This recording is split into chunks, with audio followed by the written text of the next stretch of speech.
2013 году я принял решение о вступлении в Львовскую академию сухопутных войск. Соответственно, уже на тот момент стало понятно, что выбираю путь военного человека, да, в частности офицера. Это часть моей профессии.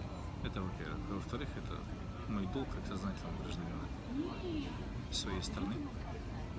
И любой сознательный гражданин рано или поздно, в зависимости там, от возможностей и так далее, да, в период опасности для своей страны, да, встает на рубеж с оружием в руках и делает то, что положено. Поэтому сказать, что это было решение, не скажу, но что призвание и долг, да, со стопроцентной поддержкой, потому что они того же мнения, что и я. У нас единственное, скажем так, одинаковые политические взгляды, одинаковые взгляды касательно понятий, да, чести, долга, достоинства и так далее. Иначе я не был бы сыном своей семьи. Поэтому, соответственно, никаких противоречий или препятствий со стороны семьи не было. Позвонили, сказали, что так-то и так-то в связи с геополитической обстановкой, которая складывается сейчас на полуострове, в связи с тем, что теперь Российская Федерация берет полный фактически и с ее стороны юридический контроль над полуостровом. Как бы, да, мы входим в состав России, вот, поэтому предлагаем вам, как жителю Крыма, как уроженцу этого края, вернуться, так сказать, домой, вот, и продолжить обучение в любом вузе, который вы там выберете себе по военной тематике. Ну и, соответственно, понятно, что я отказался. Ну, это было очевидно. На тот момент я находился в зоне проведения операции Объединенных сил на одном из направлений. Это было Попасное. Там мы находились уже порядка 10 месяцев. И, скажем так, широкомасштабная война уже застала нас там. 24 числа, в день, когда все это началось, и начались ракетные удары по крупным городам, в частности по столице, да. На тот момент на Донбассе практически ничего не происходило. То есть были незначительные артиллерийские обстрелы, но какую-то там серьезную угрозу и, скажем так, явные признаки эскалации оно не несло. Почему? Потому что как бы надо было понимать, что все, что происходило на тот момент на Донбассе, это был маневр, скажем так, сковывания действий группировки, которая находилась на Донбассе, для того, чтобы не было переброски сил на северное направление, соответственно, Слобожанское, да, на Киевское, вот, и так далее. Поэтому, соответственно, просто российские войска сковывали наши действия на Донбассе, и активная фаза, прям горячая фаза, такая как уже, скажем, там в том же самом Киеве, там, и так далее, началась в начале марта.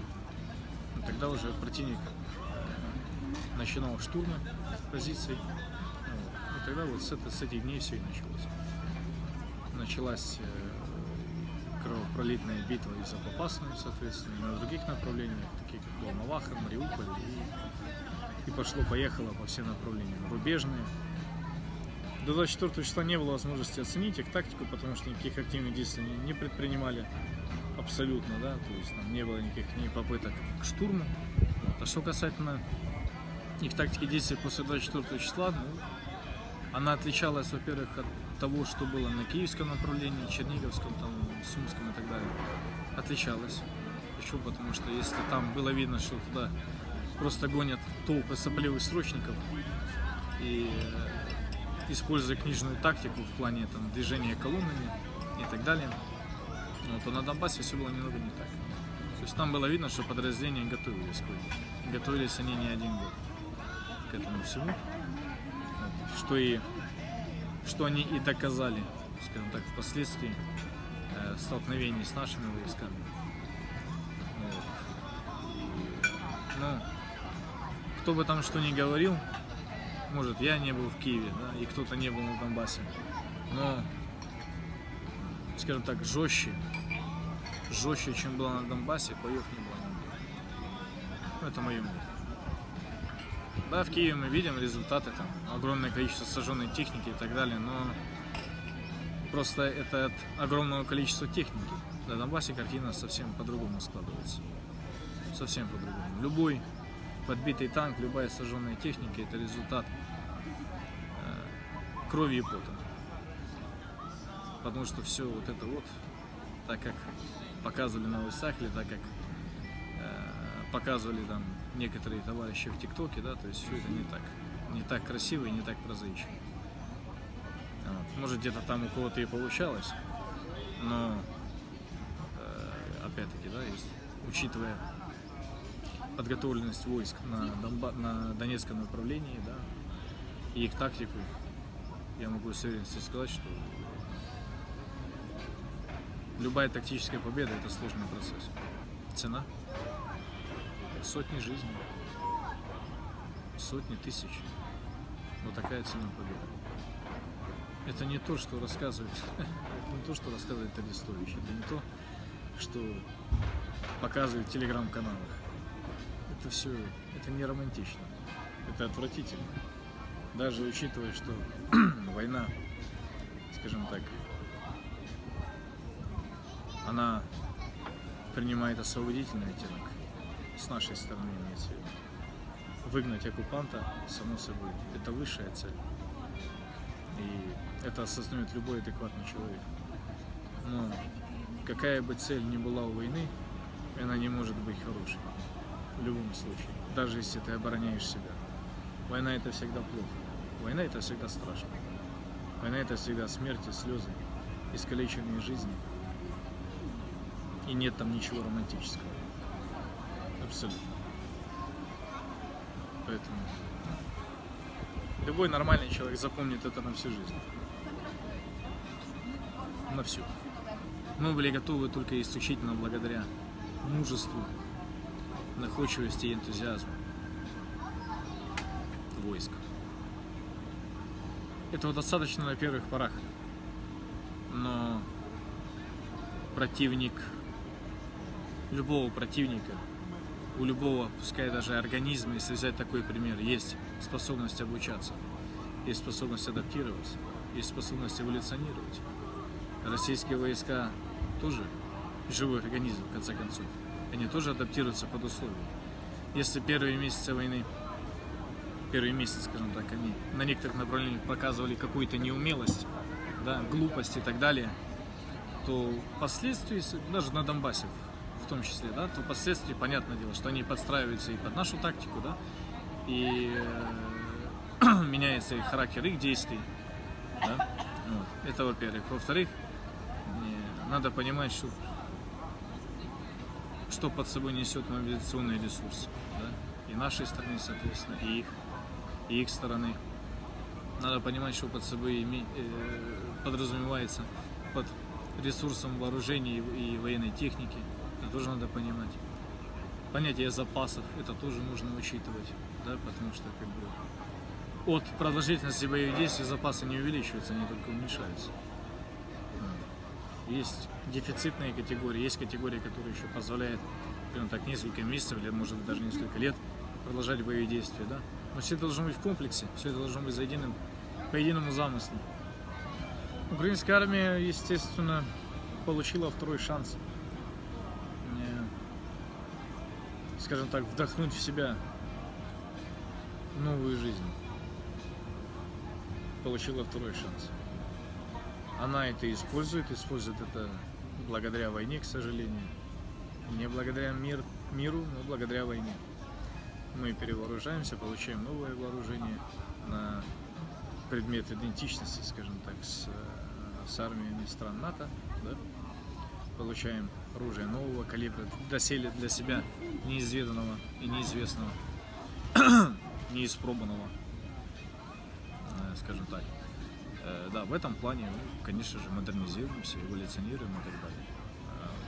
В каких-то случаях меняем тактику, подход, вот. Берем для себя что-то новое. Я не могу привести какие-то, скажем так, конкретные примеры, потому что как мы не стоим на месте, так и российская армия не стоит на месте, она тоже. меняет и подход, и тактику, да, то есть и они адаптируются под нас, мы адаптируемся под них, и все это, скажем, скоротечно, скажем так. Вот. Но в любом случае могу сказать, что прогресс не стоит на месте. Вооружение. Чем больше, тем лучше. Вооружение. Вооружение и обученные специалисты. Потому что как бы там ни было, да, пехота это последний рубеж. Это последнее средство в войне. Большую роль в войне отыгрывает техника, само собой. Это и артиллерийские системы, это авиация, да? В конце концов, предпоследнее перед пехотой это уже танковые войска. Да? Поэтому, соответственно, нужно делать упор и на авиацию, и на артиллерию. Вот, и минимизируя потери среди личного состава, да, использовать для уничтожения противника именно артиллерийские системы. Но пока их недостаточно в том количестве, чтобы наносить такие потери. И, ну, естественно, конечно же, само собой, это запас боеприпасов артиллерийских снарядов к этим же системам тоже имеет огромное значение. Поэтому, соответственно, ждем от западных партнеров, да, когда это все будет поступать в нужных количествах. Вот. И верим в то, что, скажем так, руководство, да, страны спланировало обучение специалистов и проводит его и по сей день. Только вот на это и надежда. Да? Стойкость духа, храбрость, энтузиазм — это все хорошо. Но без чего-то реального, того, что можно пощупать руками, победы не достичь. Я их видел, конечно же, видел. Пленных имеется в виду. Все они твердят все одно и то же. Везли по чьей-то указке гуманитарную помощь. А потом каким-то чудодейственным образом оказались на выходном рубеже к началу штурма той или иной позиции, да, или того или иного населенного пункта. Как так получилось, да? Вопрос. Ну, это с сарказмом, соответственно, сказано, да? Но все они промыты и подготовлены к тому, чтобы нести ересь и чушь в плане того, что а мы не знали, как мы здесь оказались, а мы не знали, зачем. Все они прекрасно все знали, все они прекрасно все осознавали, потому что, ну, скажем так, ни одно войско, тем более многотысячное, не будет послано за рубеж в какую-то чужую страну с какой-то непонятной целью, да, если каждый солдат, а солдат это важное звено, не осознает свой маневр. Да? Если солдат свой маневр не знает, и вы тем паче находитесь на вражеской территории, то о какой наступательной операции может идти речь? Поэтому то, что все они рассказывали там изначально, что они, блядь, просто были на учениях, или они не знали, куда они приехали, все это полный бред. Потому что, когда начнется наступательная операция, и солдаты вдруг сбунтуются, начнут задать вопросы, а мы же вроде были на учениях, а нас тут убивает, и мы тут убиваем, как бы, да, то есть, ну, это риски. Риски в плане политической или морально-психологической подготовки. Огромные риски к тому, что части и подразделения просто будут дезертировать, да? Поэтому все, что они рассказывали относительно того, что они не знали, куда они приехали, это все полное бредятина. Вот. Были в плену и представители, бывшие граждане Украины, имеется в виду и ЛНР, да, те, которые в этих находятся в войсках этих квази-республик, да, вот. Но они рассказывали историю, ту, которую нам рассказывают по телевизору, да, действительно, потому что я вот вышел за пивом, меня просто как бы мобилизировали, да, я вообще оружие в руках не держал, я тут вообще первый день тут, я никогда не стрелял, вот. Но им еще можно как-то поверить, им еще как-то можно поверить, ну, в плане того, что не то, что они не знали, куда они идут, а в плане того, что они действительно к армии никакого отношения не имели, их просто мобилизировали, у них нет выбора, то есть они либо идут вперед, да, либо сзади как бы их тоже там класснут, чикнут, не знаю, уволят, отправят во свояси, уволят, имеется в виду, в кавычках. Вот им можно было верить, а верить россиянам, лживым псам, нет смысла, потому что от солдата, от простого такелажника, заканчивая генералом, все прекрасно знали, куда идут и зачем они. В моей практике таких не было. Если бы был кто-то с Крыма, это был бы интересный экземпляр, скажем так, подарок судьбы, поговорить, спросить, как там 99-я маршрутка, как там Москальцо, как там Ахмечеть, не знаю, что там еще. Как дела на привозе, почем картошка, ну, грубо говоря. Ну, таких мне не попадались. Кроме патриотических лозунгов, кроме оптимистических настроев, еще существуют сухие расчеты.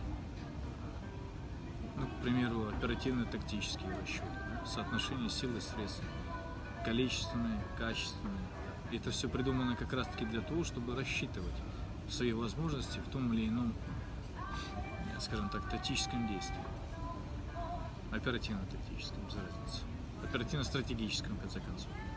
Вот. И все это расчеты, основанные на цифрах. Морально-психологическая составляющая, она, естественно, важна, потому что не будет ее, то тогда уже и рассчитывать нечего. Понятно, да? То есть, если войска деморализированы, то там и не хрена рассчитывать, само собой. Неважно, сколько у тебя там танков, сколько у тебя артиллерии, сколько у тебя пехоты, авиации и так далее. Да, если солдат не готов взять оружие в руки, да, то и рассчитывать нечего.